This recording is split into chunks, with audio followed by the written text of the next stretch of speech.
अभी तो पिटा जाएंगे, कसम बता रहे हैं, हम पक्का पिटा जाएंगे। आप कंपेयर पर कौन हटा दीजिए।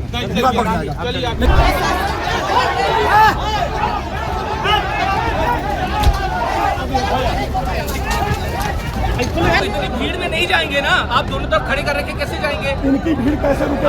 मैं वो रुकवाऊंगा, आप दोनों तरफ लोग खड़े कर रखे। अच्छा ठीक है रिकॉर्डिंग है ना, रिकॉर्डिंग 15 नहीं 20 अरे भाई पहले आप भीड़ हटवाइए। हटवा रहा है।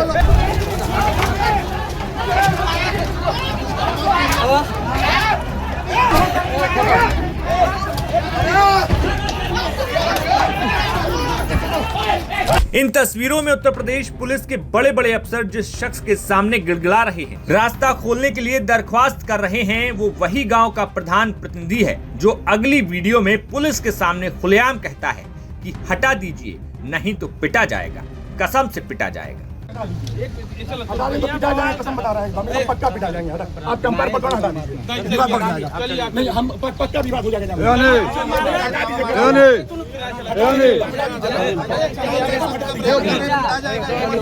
अरे भाई चला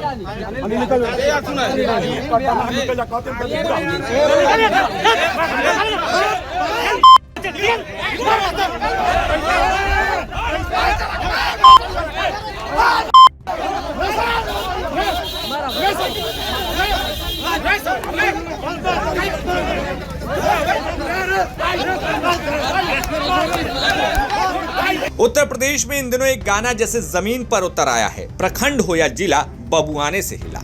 अब जिनको इस गाने के मायने पता हैं, वो उत्तर प्रदेश में चल रहे रामराज्य की हकीकत की सच्चाई, गाजीपुर में हुए बवाल और मारपीट की वीडियो देखकर लगा लेंगे। तस्वीर में लाल कुर्ते और सफेद पैंट पहने लोगों पर चढ़ते हुए शख्स का नाम आशुतोष सिंह उर्फ आशु है, जो भाजपा का युवा नेता बताया जाता है और उसकी मां गांव में प्रधान है और वो उनका प्रधान प्रतिनिधि। बुधवार को गाजीपुर के कटरिया गांव में हुए बवाल के बाद 46 नामजद और 200 अज्ञात के खिलाफ पुलिस ने एफआईआर दर्ज की और इस एफआईआर को देखकर आप चौंक जाएंगे, क्योंकि इस एफआईआर में सपा विधायकों से लेकर नेताओं के नाम की लिस्ट तो लंबी है, लेकिन कहीं भी आशुतोष सिंह उर्फ आशु का नाम दिखाई नहीं देता। इतना ही नहीं, एफआईआर में पुलिस एक पत्रकार तक को भी नामजद करती है। अब आपको बताते हैं कि आखिर पुलिस ने गाजीपुर में हुई हिंसा पर जो एफआईआर दर्ज की उसमें क्या कुछ लिखा।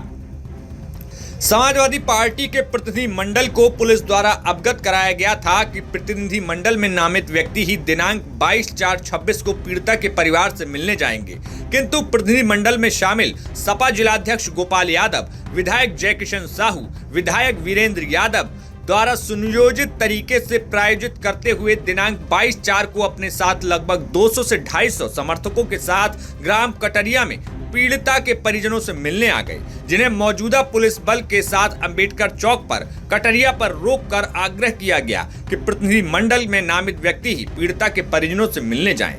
किंतु प्रतिनिधि मंडल द्वारा सरकारी कार्य में बाधा उत्पन्न करते हुए अपनी मनमानी तरीके से कानून व्यवस्था बाधित की गई, जिस पर सपा के उपरोक्त नेता और समर्थक हो हल्ला करते हुए हंगामा शुरू कर देते हैं। हम सभी लोग पीड़िता के परिजनों से मिलने जाएंगे। शोरगुल की आवाजें सुनकर मौके पर गांव के लोग भी दूसरी तरफ से इकट्ठा होने लगते हैं। स्थिति को नियंत्रण करने के लिए पीड़िता के परिजनों से समाजवादी पार्टी के प्रतिनिधि मंडल को मिलाने हेतु पुलिस द्वारा पीड़िता के परिजनों को अंबेडकर चौक के पास ही प्रतिनिधि मंडल के पास लाया गया, जहां पर प्रतिनिधि मंडल पीड़िता के परिजनों से वार्ता कर रहा था। इसी बीच समाजवादी पार्टी के प्रतिनिधि मंडल द्वारा जोर जोर से वार्ता व उकसाने की बात करने के कारण मौजूदा समाजवादी पार्टी के समर्थक सुनील यादव द्वारा डंडा फेंक कर मारा गया और अनिल यादव द्वारा ईंट फेंक कर मारा गया। इसके बाद मौके पर मौजूद प्रतिनिधि मंडल के उपयुक्त नेतृत्व में मौके पर मौजूद समर्थकों द्वारा कि सालों को जान से मारो बचने न पाए, इस पर समर्थक गण और 200 अज्ञात व्यक्तियों द्वारा जान से मारने की नीयत से ईंट, पत्थर, लाठी, डंडे से वार करना शुरू कर दिया, जिससे ग्राम कटरिया का ही रहने वाले व्यक्ति अभिनंदन सिंह उर्फ सूरज व एक महिला जो कि कटरिया की निवासी है, उसके सिर पर गंभीर चोट आ गई और मुझे थानाध्यक्ष को भी सिर में गंभीर चोट आई। गंभीर चोट आने से बेहोश होकर गिर गया। मौजूदा अन्य पुलिस कर्मियों द्वारा उठाकर अस्पताल भेजा गया और मौके पर मौजूद अन्य पुलिस कर्मियों को भी चोट आई और प्रतिकार में गांव वालों द्वारा भी पत्थर चलाए गए। इस घटना के कृत्य से गांव में अफरा तफरी का माहौल हो गया। अगल बगल के लोग अपने घर का दरवाजा खिड़की बंद करने के लिए मौके पर लोगों के चप्पल जूते बिखरे पड़े थे और रास्ते में ईंट पत्थर भी बिखरे पड़े थे। आसपास के मार्केट में खबर फैल गई कि लोग अपनी अपनी दुकानों के शटर बंद करने लगे। इस घटना से आम जनमानस में भय व्याप्त हो गया, व्यवस्थाएं छिन्न भिन्न हो गई। घटना को काबू में करने के लिए कंट्रोल रूम उच्च अधिकारियों को अवगत कराते हुए अगल बगल के थाने के थाना प्रभारी और प्रभारी निरीक्षक गण, थाना प्रभारी नंदगंज, रामपुर, मांझा, सोहबल, कोतवाली को भी तत्काल मौके पर बुलाया गया।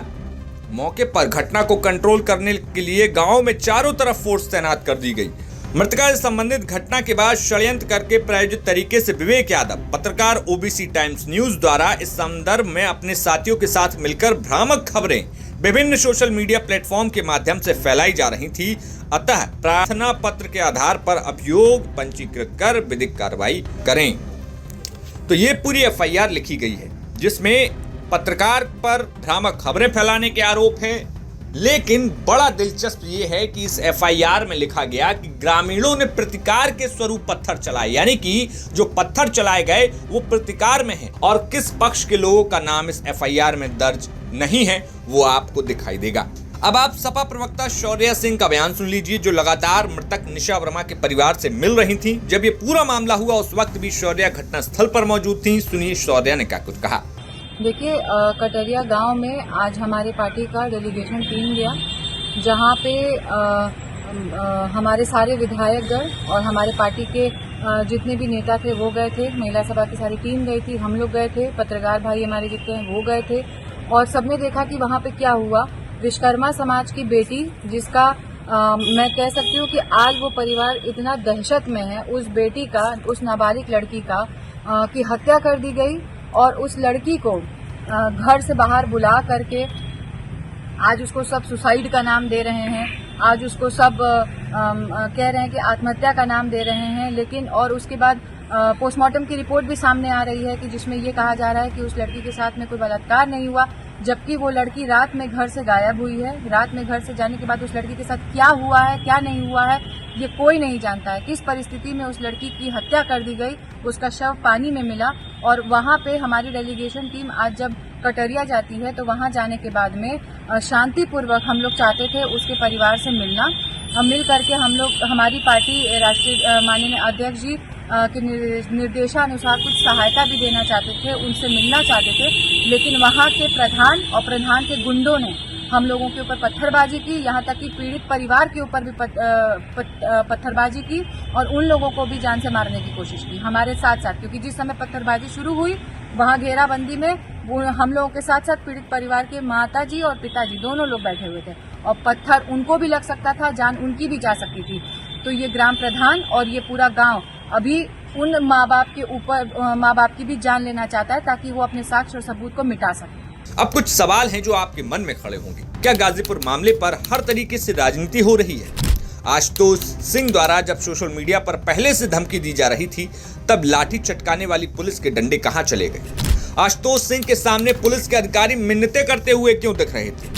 क्या उत्तर प्रदेश के रामराज में बबुआन को ये ताकत मिल गई है कि वो जिसे चाहे रास्ता रोके और नहीं मानने पर पीटे? आशुतोष सिंह जैसे लोगों को ये ताकत किस पाइपलाइन से मिलती है जो पुलिस को भी कुछ नहीं समझता दिखता? इतनी बड़ी घटना होने के बाद एफआईआर में कुछ खास लोगों के नाम गायब होने के क्या मायने हैं? दरअसल ये वो सवाल हैं जिनके हर कोई जवाब जानना चाहता है, लेकिन सत्ता और ताकत के सामने कोई बोलना नहीं चाहता, क्योंकि बोला उसके सामने जाता है जहां पर बात सुनी जाए। और एफआईआर पढ़कर साफ दिखाई देता है कि किसकी सुनी जा रही है और किसको सुनाया जा रहा है। गाजीपुर मामले पर अखिलेश यादव ने भी आज दिन होते होते खुलकर बात कह दी कि केवल सपा के खिलाफ कार्रवाई हो रही है। गाजीपुर में एक बेटी विश्वकर्मा समाज की, उसको न्याय दिलाने के लिए, उसके दुख दर्द को समझने के लिए, उस परिवार से मिलने के लिए समाजवादी पार्टी का डेलीगेशन गया। लेकिन बीजेपी और पुलिस ने मिलकर के हमारे राम आसे विश्वकर्मा जी और तमाम समाजवादियों के साथ अपमान और अपमानित किया। अपमानित ही नहीं बल्कि बीजेपी के लोगों से पुलिस ने मिलकर के पत्थर चलवाए। क्या कोई कल्पना कर सकता है कि पुलिस और बीजेपी मिलकर के पत्थर चलाएगी? आजकल तो जमाना ऐसा वीडियोस हैं, लेकिन सरकार उन पे कार्रवाई नहीं कर रही। जिसके पत्थर से पुलिस वाला एक ही पत्थर में गिर पड़ा था जमीन पर, वो बीजेपी के लोग जिन्होंने पत्थर छतों पे रखे थे, पत्थरों को आने से पहले इंतजाम करके रखा था, उन पे क्या कार्रवाई की सरकार ने? सरकार केवल समाजवादी पार्टी के खिलाफ कार्रवाई कर रही है, और इसलिए क्योंकि समाजवादी पार्टी जो पिछड़े हैं, जो दलित हैं, जिनके साथ अन्याय हो रहा है, उनके साथ खड़ी है। अगर आप इन मुद्दों पर सोचते हैं तो लिखकर कमेंट में बोल दीजिए। ऐसी घटनाएं आपके मन में क्या भावना पैदा करती हैं, हमें बताइए। बहुत बहुत नमस्कार।